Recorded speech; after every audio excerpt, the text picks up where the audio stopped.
Hello, everyone. Welcome back to another episode of Shouting into the Void with myself, Connor, and Liam, who I think on the screen is going to be this side of me. If not, I look like an idiot, but he's somewhere here, I either am on side. screen. Hopefully, he's on screen. Yep. This is the weekly show where both of us take it turns out, deep dive into every single episode of New Who of Doctor Who. So for those that don't know, the New Who series started in 2005. We are now on, and I've written it down, Series 2, Episode 8. Excellent. So we're nearing... Speaking of deep dives, guess what our characters did this week, and we'll do again next week. Hey, only one of them deep dove. Dove deep? I suppose. Sure, yes. But yes. So this week, as we hurtle towards the end of Series 2, we have reached the impossible planet. Still, our Tardis team consists of the Doctor and Rose, as last week in The Idiot's Lantern, and they arrive at Sanctuary Base 6 on, I can't remember the name of the planet. All I remember is that it means bitter pill. Proctor. That's it. They've arrived on this planet that it seems to be orbiting a black hole, and why is it doing that? And these people are digging towards something that seems, I'm sure, will be friendly. I can see nothing going wrong in this. But naturally, chaos ensues because plot. But yeah, so, what did you think of the episode as a whole? I really enjoyed it. I always had fond memories of this story. So I was kind of expecting to enjoy it. I think it helps. It comes after a not as great or well-remembered episode. That's always going to boost it. But considering it's a part one, I actually feel like stuff happens in it compared to like Rise of the Cybermen. And I feel like we get answers and exposition, but not too much. And we actually get time with, there's a lot of characters to juggle, but I feel like they do a pretty good job over things and what their personalities are like. Maybe not all of them, but a lot of them. And yeah, an interesting mystery, I think, carries it through. I think the plot's really cool. The Doctor fighting Satan, as you do. Standard. Yeah, there's some creepy moments. There are a few funny lines in there that I quite enjoyed. And yeah, I'm very happy to be like super positive about an episode. Because I've had issues with past ones, but this was just a lot of fun, and I think I'm even more impressed by it considering it is a part one. I do feel like I was thoroughly entertained by it. Yeah, I think for me, I don't know, I never really liked this two-part. Like, I'd always skip it. I don't know why. I just always remembered sort of not enjoying it as much, but sort of rewatching it now, I was like, hey, this is actually pretty good. And yeah, like you said, maybe it helps that we've been going through chronologically, therefore we're not thinking, oh, I can just skip this one, because we have to watch it. You're not going to skip to the good episodes of the series 2. And I also forgot how creepy and sinister moments of this episode can be. Sometimes it's proper campy, like Doctor Who is proper campy, but there are moments where it's quite scary, very reminiscent of Blink from series 3, and even to some extent the gas mask zombies from series 1. So overall, I just thought a much better episode than last week, and probably one of my favorites of the series so far, I think. It's definitely up there for me, yeah, and mainly because of everything it sort of does. And like you said, it doesn't feel like it's all just set up. It feels like there are some actions, some consequences, and just things progress. They don't just sit around and wait. Just flicking through my last few, I really like Age of Steel, but for me, I think this is probably the best episode in School Reunion, I think. Yeah, I haven't looked at mine yet, but we'll see where it ranks. But I think based on what I'm going to rate it, it's quite high. Yeah. But naturally, the format of this show is we go through our positives and our negatives, which normally there are 3 points in each, but we'll often go on tangents. So we'll start off with Liam's first positive. Oh my. My first positive is the beast / the presence of the beast, because we physically see him in like a hologram. Apart from that, it's all presence and possessing people and aliens, etc., etc. The voice actor is fantastic. I have some fun facts about him later on. So I just think the very creepy tone of his voice and everything is such a commanding presence, even though you don't even see the creature. It's hilarious, like when you think of the creature in the next episode having that voice, because that's what it's supposed to be. I find that hilarious, but still, it's very creepy. The "don't turn around, Toby, I'm so close to you, I'm gonna sniff your hair, Toby" scene. I think that's really creepy and unsettling. Easily one of the creepy moments for me. Also, Scooty's death. Toby just staring at her, and just that turn me like crushes the glass. That was like a lot more disturbing than I remember it being. I was like, wow, that's actually a horrible, horrible way to go. Yep. So everything with him like stood out. I know it's not necessarily the beast, but again, the presence of the beast. Those two scenes in particular, I thought were easily the creepiest parts of the episode. So as a threat, I think that's really cool. And I thought it was quite different how we still don't really know what the deal is with the beast at the minute. And I feel like in my other two-parters, they normally lay all the cards on the table at the end of part one. Like, this is the villain, they're going to pose a threat to you, to be continued. But the fact that we don't know a lot about them still, and then like they're deep in the shit now. They have one more episode to stop this thing. They don't know what they're dealing with. We don't even know what this thing necessarily looks like. I actually find that quite cool and scary. And just the fear of the unknown is very real, I think, in this story. So the beast as a villain, I think, is very effective, particularly in this episode. I don't know how I'm going to feel about him in the next one, but for this part one, I think they handled him really, really well. Yeah, I mean the beast's threat was my positive as well. Just the gravitas just the voice has, and just if you imagine being in Toby's position, just hearing this unfamiliar voice telling you don't turn around or I'm going to kill you.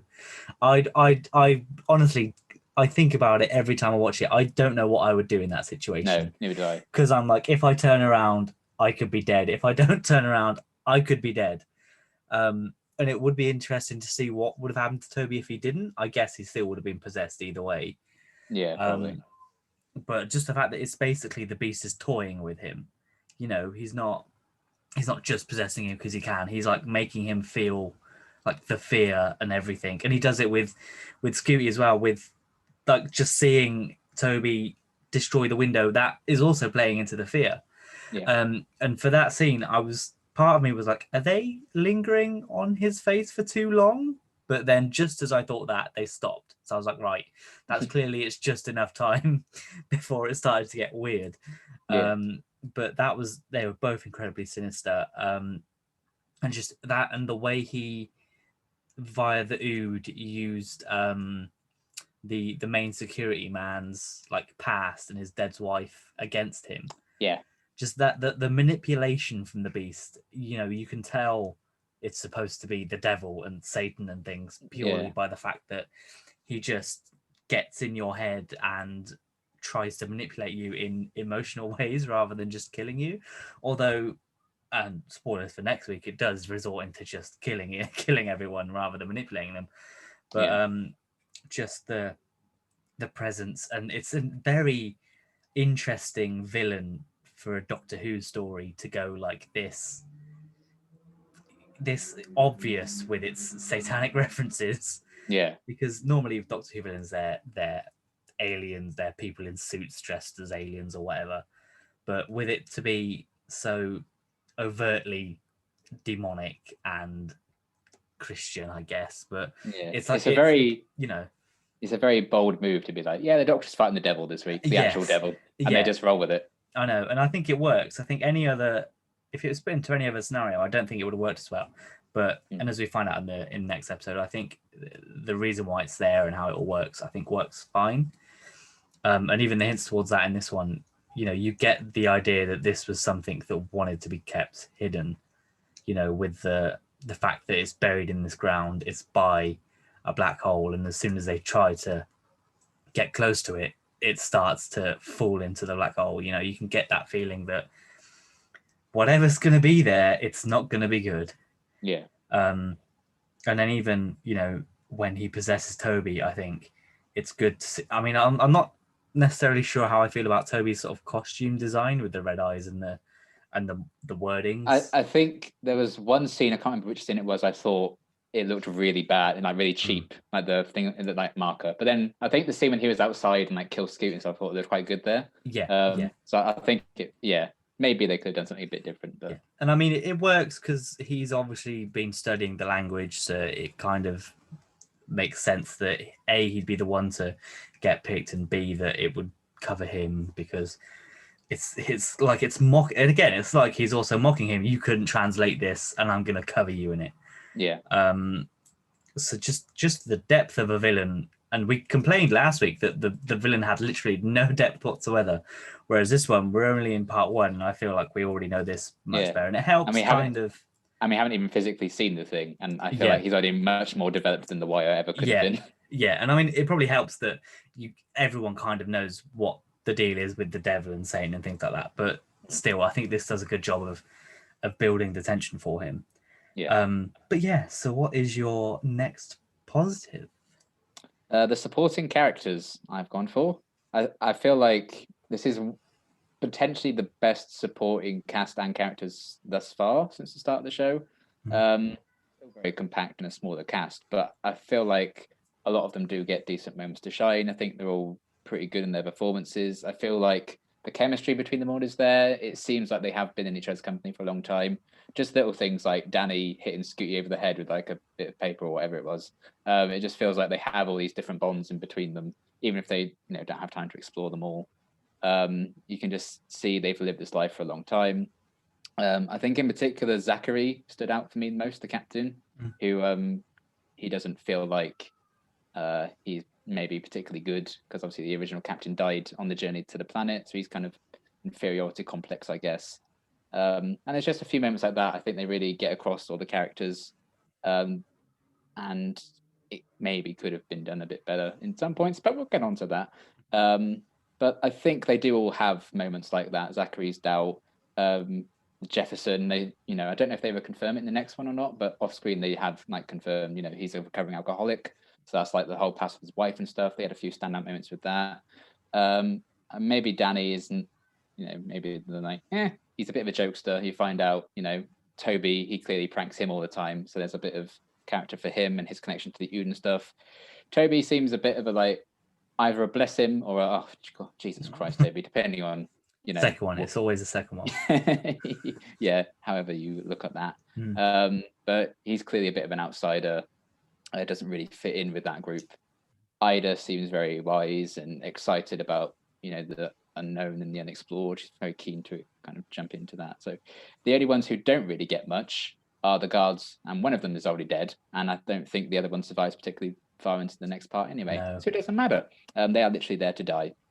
But yeah, overall, I think even their interactions with the Doctor and Rose when they get paired off and do different things, I think the whole supporting, not just the cast themselves, I think the characters themselves, I think are quite interesting and probably the ones I'm most rooting for to live so far, I think. Yeah. You want to see them survive. You don't want to see them die, basically. Yeah.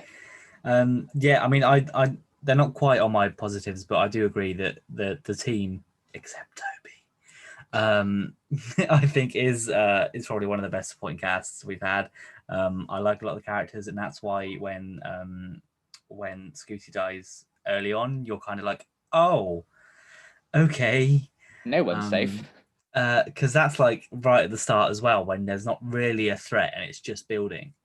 And obviously the reaction from the whole team as well to her death sort of adds to that. Again, there's more depth. There's plenty of depth in this. We complained last week that there was none, but the supporting cast in this week are just chock full of it. Yeah, even something as simple as Jefferson, quoting that thing as Scooty's kind of off she goes. I did just like, what, bye? Closing the thing. Like, at least you watched the Scarlet thing go into there, can't you? At least, no, fine. But yeah, just something like that. He clearly, he's well read. He's maybe religious, etc. Little details like that some stories are missing. I think they did a great job with that. Yeah, 100%. So sort of sticking on to that for my next positive, I think I really like the location and aesthetic of this episode.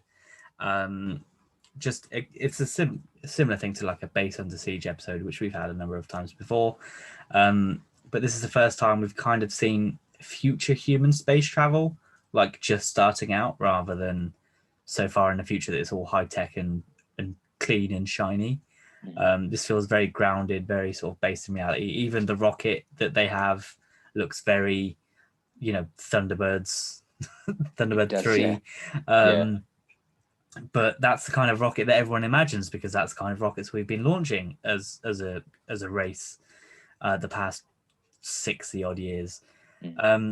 But it just feels like this is something that could have existed and could exist in the future, even when the Doctor's just going on about how it's a pre-packaged, flat pack base like that. It just feels like that's something that we could see in even the near future if we were to somehow colonize Mars. That's the kind of thing that would exist, and we kind of see it again in Waters of Mars when they have this same kind of thing. But it just feels real, and I guess I enjoy that more. And again, although last week's episode was obviously based in real history, it still had that kind, for me, it had that kind of living museum type thing, where you'd like go to, say, Iron Bridge or whatever, and they'd have tours and people would be doing what they'd be doing in the time. It felt very much like that, whereas this feels more realistic, even though it's future space colonization, which I think is a credit to the set design and the characters and everything. And the idea of a planet orbiting a black hole is something that's very strange as well. Even the Doctor's like, this shouldn't exist. And he's intrigued, but thinks you should all probably leave pretty soon because it's bad. But yeah, I just think everything, even the yellow color scheme, which sometimes I'm like, oh, it's too yellow, but but it does work again because it's that bright color. It's yellow's often put with safety tape and hazardous things and all that, and it feels like it's very much just being held together by pieces of tape, which I quite like. But yeah, so that's my second positive. So what is your final best bit? Yes, so very nearly I did actually write Base Under Siege and the aesthetics and the look of the place. Very nearly mine as well. But I had to shout out the Ood. Yay, that's my third. Because I love them. I think just the design of them is genius. I think with like the fronds and stuff, you should be physically, repulsed. By them. Yeah, but you're not. You just want to go blah, blah, blah, blah. And I think they look delicious. I'm just going to say it. So yeah, the design of them's great. One of them I think is like an actual like remote control mask. So there's some cool effects of that practically. They're capable of being cute and creepy depending on the circumstance. I think once they're possessed, you're like, oh shit, they're actually kind of creepy. Once the eyes turn red, you're like, oh no. Yeah. Oh no. Oh, it electrocutes people. Oh no. Yeah. Oh shit. Just the idea of like the translation orbs and everything, just the concept behind like this slave race. If they don't get orders, they'll curl up and die. It's probably an interesting backstory there. Maybe we could explore in a couple of years. Maybe. Maybe. We'll see. Maybe. I don't know. Well, one day. I wonder if they have a planet of the Ood. I wonder if. Don't be ridiculous. Oh, you're right. Sorry. Why would they have a planet? God. They have an impossible planet. That's what they're dealing with right now. No more planets and Ood, please. We don't need an episode about that. Definitely not. But yeah, I think the fact that we spent a lot of time with them and saw what they were all about before they were then possessed, makes it even scarier. I think when you're so used to seeing something actually be kind of nice and friendly. Even the opening bit, it's like a cliffhanger in itself, like before the pre-titles, which again is a bit different. And then that establishes a bit of humor to them. And then there's some creepiness, like when Rose is like making an order or something. He's like, "Oh, the beast will rise and kill you all," or something. Like, yeah. Oh, okay. So again, the voice work for the Ood is fantastic. And yeah, I love Frondle boys. I love Frond boys. They're great. Yeah, I mean that's fair enough. I think they are just this this weird race that you already have an affinity to, and it's a strange thing because they don't really need to do much already to set them up as like a nice race. They're just sort of that in the first place. And I do like that it kind of touches on the moral issues around them as well, saying that maybe Rose is a friend of the Ood, and that, you know, do they actually want to be doing this? Which obviously they do eventually go on to explore a couple of years down the line. And knowing about that episode as well and watching this one, you're kind of like, oh, poor Ood, because you know, Oh, their brains. but just the design, it's such a unique design for an alien that hasn't been seen in Doctor Who, but it has. It was the Sensorites were effectively the same alien, but Yeah. you know, but they didn't have the frontals, so they're back. Right. Oh yeah. But it's one of the more unique designs we've seen, I think, this series and probably over the past two. And yeah, the ethical things it throws up, and it's just so strange that you should think, oh, they shouldn't be here. You know, we shouldn't have slaves. But when it's sort of like explained so casually, you're like, oh, okay, yeah, maybe they do. But then obviously everyone throughout history, when they've owned slaves, they've gone, yeah, they want to serve us, else then they've got nothing to live for, because that's what people that own slaves say. So I do like the moral dilemmas behind it, and I do like the fact that they just turn from these innocent creatures to weapons of mass destruction, quite literally, and these mass murderers, and the fact that they all have this. There's a moment where it's like, yep, they're screaming at each other in their heads, and the fact they're just silent, I'm like, God, that must be horrible. Yeah. Just to have that in your head, whether it's screaming at each other, the beast yelling at you, it's just like. Well, at least they'll all live to tell the tale and go on to live long, happy lives. I'm sure there won't be. Definitely won't be a shot of them all hugging each other as they all die in the next one. No. That always rips my heart out. Oh God. But yeah, I think the Ood. I love the Ood. I'm glad they do make reappearances throughout Doctor Who. I don't think they've been in Jodie Whittaker's yet. But was there one in the prison in Revolution? Oh yeah, there was. Yeah. Still, we need another Ood-centric story. Yeah, give us more Ood, because we know they're out and about. We know that they've got a big presence at this time period. But yeah, Ood, excellent. I love them. They're just slightly Ood. They didn't play up that joke too much, did they? Definitely not. Oh, that was actually, I was reading up the fun facts, and it was like Russell T Davies came up with the name Ood. He wanted it to be a play on word of the word odd. I was like, well, yeah. Well done, Russell. They make a joke about that in the episode twice. So yeah, that has not been included in my final fun facts. But oh, that's a shame. Well, there's a bonus for you all. Yeah, there you go. So with the positives, and I must admit, the whole episode for me was excellent. I think I struggled to find a few negatives. I've got a couple of nitpicks and one negative, if you can call it negative. But we will go on to this. Sadly, we will have to rip into the episode as we do every week. It's only fair. It is only fair. So I'll throw my first one in the ring. Toby. Oh, Toby. Like with Scooty's death, you feel sad because she was a nice character. She clearly interacted well with everyone, and that's the whole point of why you feel sad. But you just don't feel like, oh my God, no, Toby, because he's a prick. Like he's a whiny little brat. He is so whiny. I wonder how old he's supposed to be, because like when they said Scooty was 20, I was like, really? Yeah, I know. But this is also when Rose is supposed to be like 21, so True. If that, she's probably not even that, because she's 18 in series 1, so she's probably only supposed to be 20 as well. Toby is 17.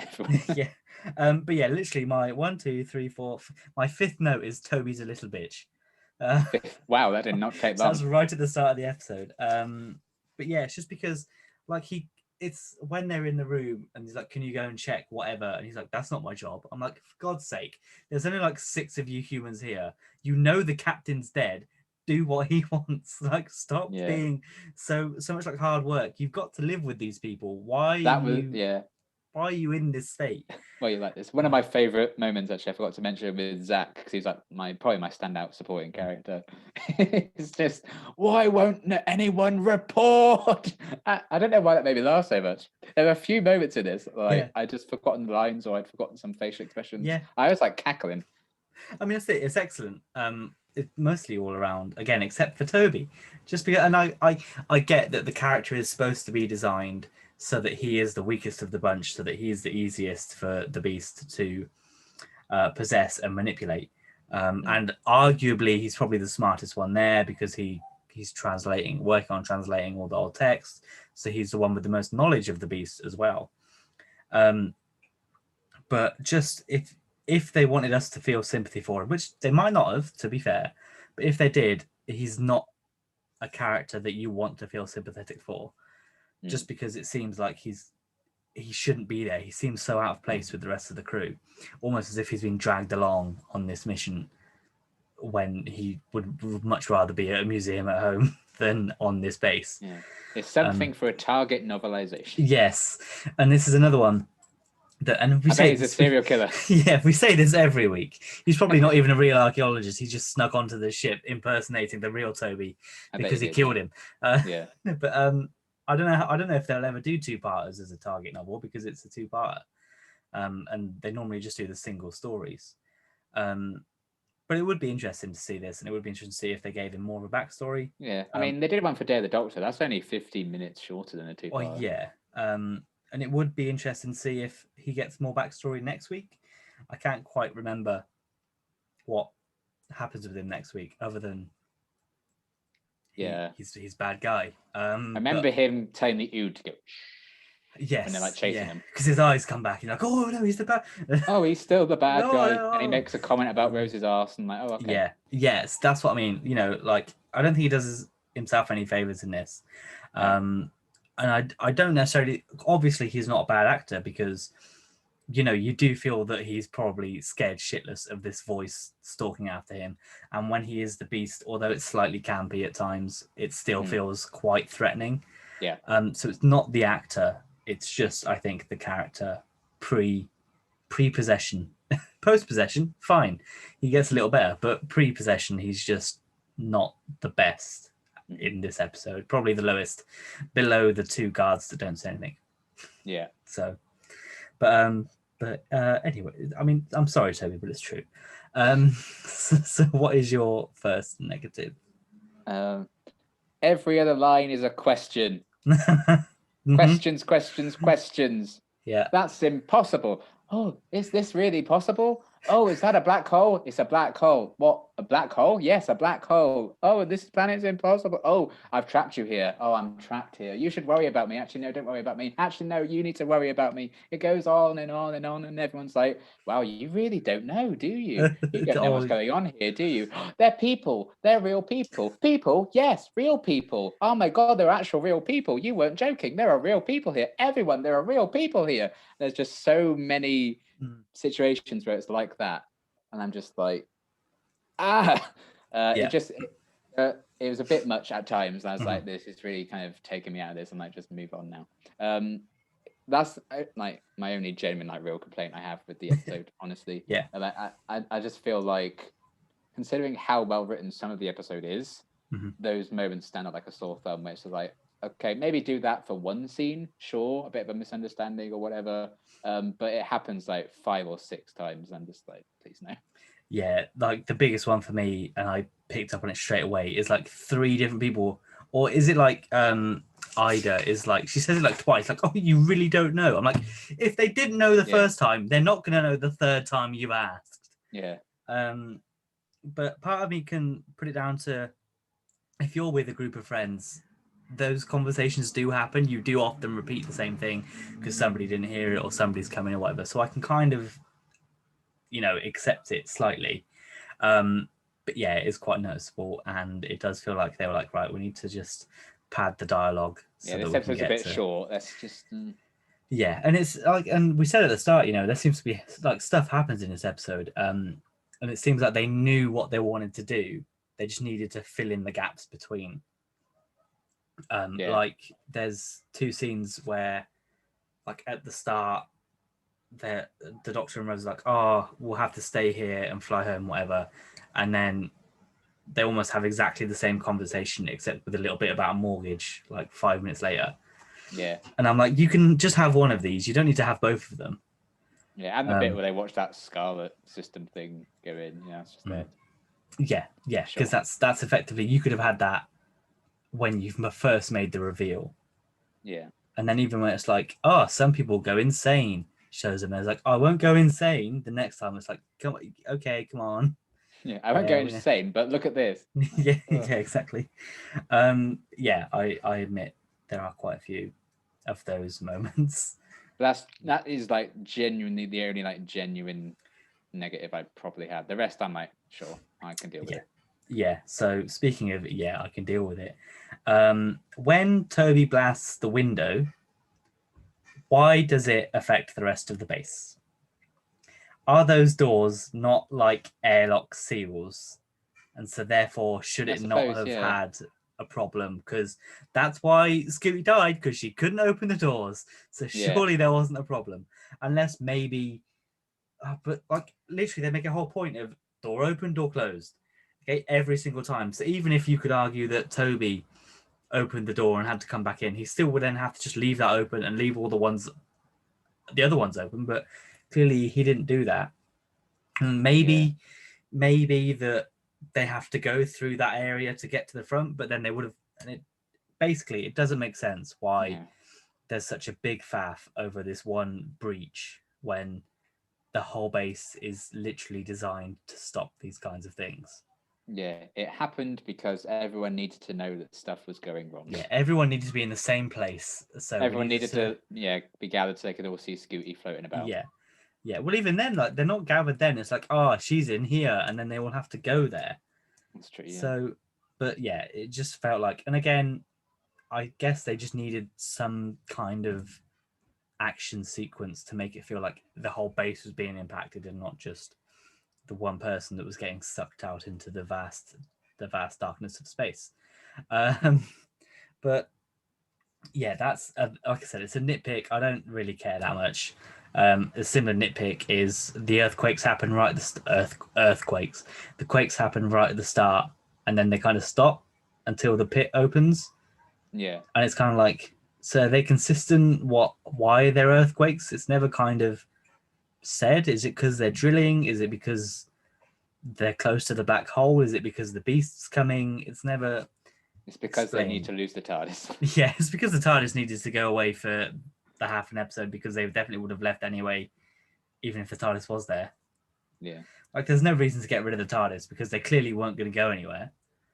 But I guess it just puts it in a convenient place for next week. Yes.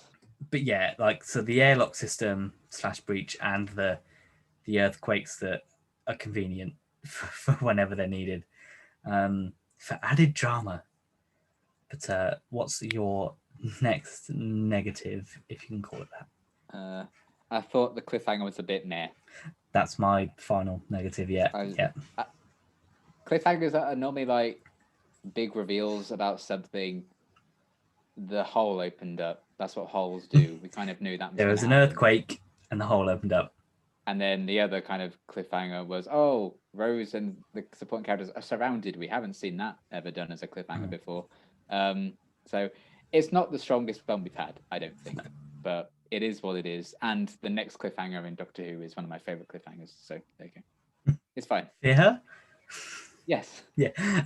Yeah, I get what you mean. And like, every time the Doctor's surrounded, although we've had it before, he's literally been left, or the companions, they've been left with like no obvious way out. But they're surrounded, but they have guns which they say can kill them. And I'm like, it can't be that hard to kill a nude. I mean, sure, maybe they'll how they get out of it. Yeah, exactly. So I'm like, it's not like they're like, oh no, how are they going to get out? They've got no way. It's the most non-cliffhanger ever. It's like, well, we knew the thing was going to open, and you're surrounded. You're the one with the more powerful weapons than the Ood. Yeah, it very much feels like this could be. They could have put both the episodes together, and this could be an ad break. And so they, oh no, and then they cut to the adverts, and then they come back, and it goes again. This is for an omnibus on Watch or something on Sunday. Yeah. I mean, it just, and then like, I know the shot of the pit opening implies something's coming out, and It does, yeah. in theory, something has come out because the beast is now whatever, but it implies something physical is about to come up and stare at them. And then when it Yeah. cuts back in the next episode, it's like, oh, the hole's open. And they're literally Yeah. just phone up going, yeah, the hole's opened. I'm like, Yeah. okay, that was the big Like, thing. yeah, his like spirit or essence or whatever has already got out because it was possessing Yeah. Toby and you, and like Yeah. didn't even need the hole to open for that to be a No, thing. and so that's like, I'm sure we'll come on to that next week. You know, how did that spirit manage to get out if the thing was closed? You know, how did we'll come on to that because I'm sure that's Yeah. a weird thing. But Yeah. although the cliffhanger is weak, I like the design of the pit door. I really like the fact that there's all these ancient ruins like deep in this cavern, and I love the design of them. Like I said, just the lore around this episode I thought was very interesting, and I'd love to see more of it explored. Mm-hmm. Explored, lore, explored. You get it? Sadly, yes. um, but yeah, just the cliffhanger, not the best. No. I mean, you know, and especially considering literally this series, we had the Doctor's surrounded. What's he gonna do? Although this one is very, you could argue it foreshadows obviously the Army of Ghosts cliffhanger with the Daleks coming out of the void ship. Yeah, but that one's good. Yeah, no, I know. No, and there's a few bits of Something actually foreshadowing. comes out there. Yeah. There's a few bits of foreshadowing in this one where Rose is like, we're trapped here, like somewhere that she's not supposed to be. I'm like, and then the other one's like, oh, I've heard black holes are gateways to other universes. I'm like, Yeah. Everyone leaves home in the end. Yeah, even though she literally goes with her mum anyway. Yeah. And the next episode, the Beast is all like, the young girl who will die in battle so very soon. She doesn't die, Beast. No shit. I mean, and then I will defend this, to be fair, because We'll talk about it in a few weeks. Yeah, in our universe, she does die. So the Beast is technically correct. But she doesn't die. She's on the list of the dead. But she's not dead. No, she's in a universe that had a dog. But he's not a multi-universe beast. He's just our universe beast. How do we know? We don't know a thing about this guy. You are right. Yeah, maybe he is the whole universes or the multiverses. But anyway, yeah, the cliffhanger not the best. See you in 5 weeks for that one. Yeah. So what's your sort of final negative then? Again, this isn't something I'm too bothered about, but there is quite a hefty exposition dump when they first it would have been alright if they're like, oh, this is so and so, this is so and so, this is so, and they kind of do all of that, but then they also then immediately exposition dump, like, oh, this is why we're here, this is blah blah blah blah. And as Toby comes back with the plans. Yeah, but that whole big exposition chunk's a bit slower, I suppose, and especially because I think there were places later on in the episode where you could have done more character stuff. You know, we could have learned a bit more about Ida. You know, when her and the Doctor are going down in the elevator or something, and again, it's like when Toby's like, Danny, is that you? Stop playing prank. You know, we're learning about him already. We didn't need the big exposition. I just feel like that big chunk could have probably been slightly broken up and written into different scenes. But again, it's not a big deal. Yeah, because I quite liked, one of my favorite interactions of the episode, I think, is with the Doctor and Zachary in that way. He just gives him a hug, like, "Oh, look at you! Yeah, look at you, little humans going out of that." And I like how the Doctor's just like amazed that they've decided to do this, and I like that. I like that interaction. But yeah, it is very much like the first 15 minutes of the episode are like, right, here's everything you need to know about why we're here. Yeah. I mean, it's kind of fair enough. And I kind of like the realization that the TARDIS is gone. Because obviously it's mentioned so offhandedly, like, oh, we've lost this then. And then it takes the Doctor like a good minute or so to be like, oh, shit. Yeah, it takes Rose even longer. When they're running towards it, she's like, what is it? What's wrong? What do you think's happened, Rose? Yeah. He was talking about his ship and now he's gone, you said, and ran. Like, oh, what could it be? Yeah, I know. But yeah, so I do like that it didn't, because he was clearly just like, so much was going on. He was like amazed at these humans, amazed at this base, that he just completely forgot that, oh shit, my ship was in that bit that fell off. Yeah. Soz. But I'm sure he'll find a way out. I'm sure it'll be Sure. pretty simple to find the TARDIS. I bet he won't even need to find it. I bet he'll just sort of stumble upon it. He'll fall into it. But yeah, so I think that's kind of all our negatives then, to be fair. Yeah. As mentioned earlier, we neither of us clearly hated this episode. I think we both quite enjoyed it a fair bit. Were there any other sort of notes you wanted to point out? There were, in fact. I quite like the music at times, particularly when the beast is doing shit and it goes and cuts. I love that music cue. Jefferson's face, he does a double take when he sees Toby's possessed, and it's bloody glorious. I love that. I laughed out loud at his face. He was like, what the fuck? And this is going to be the best Christmas Wolford's ever had kills me. I'd completely forgotten about that line. Absolutely hilarious. Love a good EastEnders reference. I think for me, I seem to mention it every week. The CGI, I think, in this episode held up okay, especially for the black hole and Scooty. Not Suki. She's the one from fucking. She was the other character who died. She's the other one that died. Yeah. Scooty sort of floating to the black hole, I thought holds up well. Maybe the like full-on base shots don't too much. Yeah, the very first shot that you see the whole thing, I was like, yeah, but it's dark enough for me to be like, yeah, sure, whatever. I like that there's no phone signal and that Rose can't phone anyone for like the first time the whole show. I also like that the Doctor can't translate the writing, which is why it sets up in the Pandorica opens where Matt Smith, the 11th Doctor, has to go and find the words so that the TARDIS can translate it properly, so then he can go and read what it says, which I quite like. I think that's kind of about it, really. A very dramatic phone throw. Like, it's a good 2 or 3 seconds after he's stopped talking. He's like, I was like, oh, hang on. That was very dramatic. Yeah, I did laugh at that. Because clearly she's not listening to anything, so she's just been told to act as if whatever. And then just the sentence is too short for her reaction. It feels like they're missing something else in between her and throwing it. Yeah, maybe they could have cut a bit, especially because they cast the voice after they'd filmed the episode. So they could have just cut that away because they knew how long he was going to say the line for. Whatever. Yeah, exactly.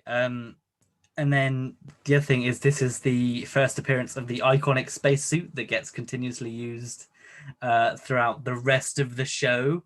That's one of my fun facts, in fact.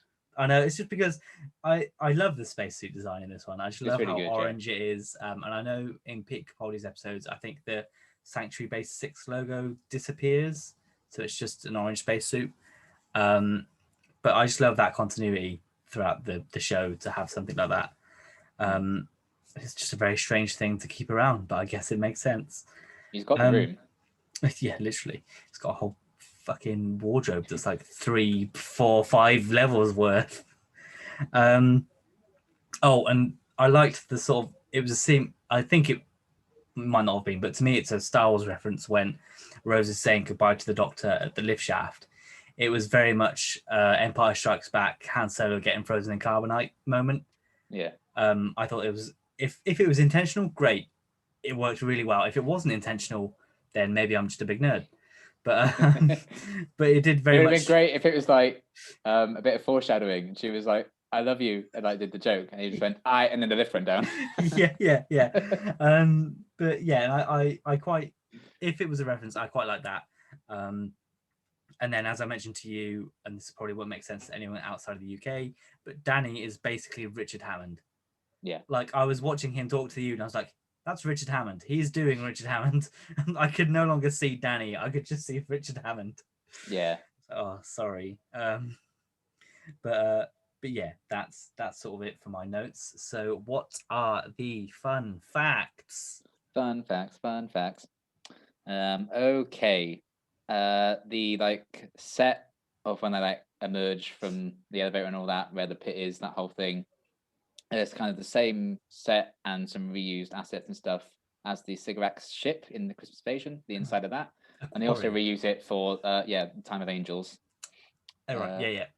And tying into that, this is the first time the revived series has used the quarry as an alien planet. Because Classic Who did it all the time, and Rusty Davies doesn't like doing it, so that's why they put it off for so long, I would assume. Fair enough. He's not a fan of quarries, I guess. Even though they use it quite a few times in like the series 3 finale, don't they? But he didn't like doing it. Okay. So that's what's important here. Sure. This is the first appearance of the orange spacesuit, which 10, 11, and 12 have all worn on different occasions. Gabriel Wolf, who voiced the devil in this episode. The Beast, thank you very much. He has many names. I don't think they ever call him the devil like in the credits or anywhere outside of the show. No, but the Ood do. Yeah, I like, suppose, I am the devil and Lucifer and blah, blah, blah, blah, blah, blah, blah. Abaddon. Except Abaddon is not Abaddon. The tortured finale, but that's fine. Although they say Abaddon really weird. They're like, Abaddon. And I'm like, what the hell? Maybe they're two different people. Maybe they're just brothers. Maybe so. But yeah, he also voiced Sutekh the Destroyer in Pyramids of Mars, which is a very, very popular classic story with Tom Baker. So it's considered one of the best stories in Doctor Who history. So that's cool that they got him because he's famously good voice for a villain. But originally, the not cool ginger Chris Evans was going to voice Satan in this story because he was Billy Piper's husband around that time. I'm so glad they did not go down that route. Can you imagine it? So yeah, what we could have gotten, what could have been. Thank God it didn't. Nice. But yeah, that was an interesting thing. The sound effect of the doors opening and closing is taken from the first 2 Doom games, which is fun. I guess that's a cheap sound effect they can use. Yeah, clearly. The planet was originally named Hell, which is a bit too on the nose. Subtle as an enema, yeah. Before the Ood, the Slitheen were considered to be used as the slave race. Oh, no. But they found that repairing the Slitheen suits would cost just as much as making up a new enemy. So they just made a new enemy. And Rusty Davies feared that if it was a Slitheen, they would take over the plot and dominate over the humans. Which they probably would have done, but who cares? So yeah, that would have been. We were this close to greatness. We were so close. This would have been a 10 out of 10. They had the Slitheen in it. Yeah, and then just the last little bit. 2 of the scenes that were cut for time. There weren't actually that many scenes cut from the final edit. But there was a longer scene at the start with the Ood where Rose fumbles trying to order some food from them. And when Jefferson came in, he actually hits the sphere out of the Ood's hand to establish that they're slaves bad, and Rose tells him off. And then there was another scene where the Doctor used the drill head to detect a giant ass heartbeat coming from beneath the planet's surface. And I'm quite glad that didn't make it in because that's bad and weird. And yeah, the other big thing, I guess, is this entire 2-part was basically just written by Rusty Davies from scratch. If you've read The Writer's Tale, you know all about that. And he's a bit annoyed that he couldn't get the credit for it because the original script was by Matt Jones, who is credited. But this is essentially Rusty Davies wrote this 2-part. But not what you want that's showbiz, is it? Maybe. Speaking of opening scene, actually, I do like that they're like, oh, the Tardis didn't really like it. And they're like, hey, well, we could just go back inside and go anywhere else. And they just sort of laugh it off. And I'm like, that's good companionship there. You should have gone back. Yeah. Yeah. And I just like, they're like, oh, we could leave. Yeah, right. Yeah. Like we'd ever do that. Which I find quite funny. Yeah, that's a good moment. But I guess that leaves one last thing. What are you rating it out of 10? I'm going to give it an 8, I think. Mine solid 8 is 8.5. I very nearly gave it that myself, but I gave School Reunion 8.5, and I think I just prefer that one. So yeah, I mean, again, when it comes to me, I never remember what I gave different episodes. It's always based on the one episode. Yeah, so I always write them down to him. I mean, for me, that's more of an instinct thing. That surely, if I feel like this is the better episode, then I clearly prefer it. But yeah, an 8.5 for me. I just think it's, like I said, I've struggled to find negatives. Great setup. I love the lore and the history and just the setting. It introduces the Ood, which is great. I think the Doctor and Rose have great chemistry in this. The whole teams have chemistry in this. Yeah. Rose's eyeliner could calm down slightly. But other than that, it's just an all-round excellent episode, I thought. I suppose like with your score and stuff, it probably also helps that you weren't like this was never like one of your favorites, and you were pleasantly surprised by it. Well, that's it as well, because maybe that's impacted on how I've rated it so high, because I went in with such low expectations. It's blown me away. Just like Scooty. Technically, she was sucked away. Shh. That's not funny though, is it? But yeah, so obviously next week is it Satan Pit? That's it, isn't it? Yeah. For some reason I want to say the Saturn Pit, but it's the Satan Pit. No, because the devil. Satan, yes. Which sees the conclusion of this episode, this story. So what are you expecting? What are your memories of it? I can never remember which episode of the two I preferred. I still can't, but I really enjoyed this one. I'm assuming I'm going to really enjoy the next one. I remember actually, this is 2006, so I would have been take away 15 from my. I'd have been 9 when this episode aired. I was terrified of the Beast. When they revealed it, I was genuinely scared. And I actually lost sleep that night because I was really scared of this bloody thing. Ooh. So I'm looking forward to seeing how that holds up. A big CGI monster. And we know we have criticized CGI in the past for this series, so it'll be interesting to see how well it holds up. So that should be interesting. The whole thing with the TARDIS, I remember not liking because I'm just how bloody convenient. But yeah, I think because I already enjoyed the setup, I'm enjoying the characters and stuff. I can't imagine being part 2 is terrible. I remember always liking it, and it should be interesting to see how everything gets wrapped up, how much they explain, how much is just left to the imaginations of the devil. I'm looking forward to Rose going, "Go to hell," and shooting the window out. Yeah. I was always you're the coolest fucking person in the world, and I'm going to be is this cheesy as hell? Probably. Yes, definitely. As hell. But yeah, just, and also the tension when they're in the vents and stuff, and you were chasing them. That was always ugh. So I'm excited to see how they continue this. Yeah, I think this one was definitely. I'm also looking forward to an episode not being Liver Monsters in Fear. Oh no! Shh. We're getting there. I think this episode was definitely more of a suspense, a teasing episode. Whereas I think next week is going to be more full-on action-packed, action hero type stuff. Literally. If the vents is literally almost Die Hard-esque with how they're trying to get out. And again, it's even Mission Impossible as well. It's a very overused trope in action movies that they got to go through the vents. So hopefully it works well with this. I'm also interested to see how good the explanation of those 2 pottery jars in front of the Beast holds up. Oh yeah, all this all-powerful creature, and if you smash by the jars, he's dead. yeah. Or not that he's dead. It's just that he just the planet falls in, doesn't it? Isn't it? Yeah. So technically he could, but there's the whole thing. But yeah, the Beast design I think is probably going to be good as long as the CGI holds up for it. Yeah, I think the design is good. It just depends on how they bring it about with 2006 CG. Yeah, especially watching it on my 4K TV, upscaled on my Blu-ray Steelbook. It's oh, come on. You can't even be blaming it on the laggy internet to make it look like it's worse. Yeah. There was a shot in this episode, actually. It felt like they just zoomed in on a shot they'd already made. Probably. I think it might have been when the red stuff was being sucked in or something. I was that looks so zoomed in. I think they've done that quite a lot. It seems like they needed to get an extra shot in somewhere. So instead they've just zoomed in on one of the shots they've already got. Because I think I pointed something like that out in Girl in the Fireplace, where it was just a zoomed in shot. But again, this is only the 2nd series of this show, technically. Oh, yeah. So not comparing it to Classic Who's cinematography, it's definitely better. But, and this was the last story they made of the series, so they were tired. Money was running out. They were come they on. Didn't have they maybe didn't have the budget they wanted for this. We'll see. Yeah, but that's it for this week then, and we will be back next week for the conclusion.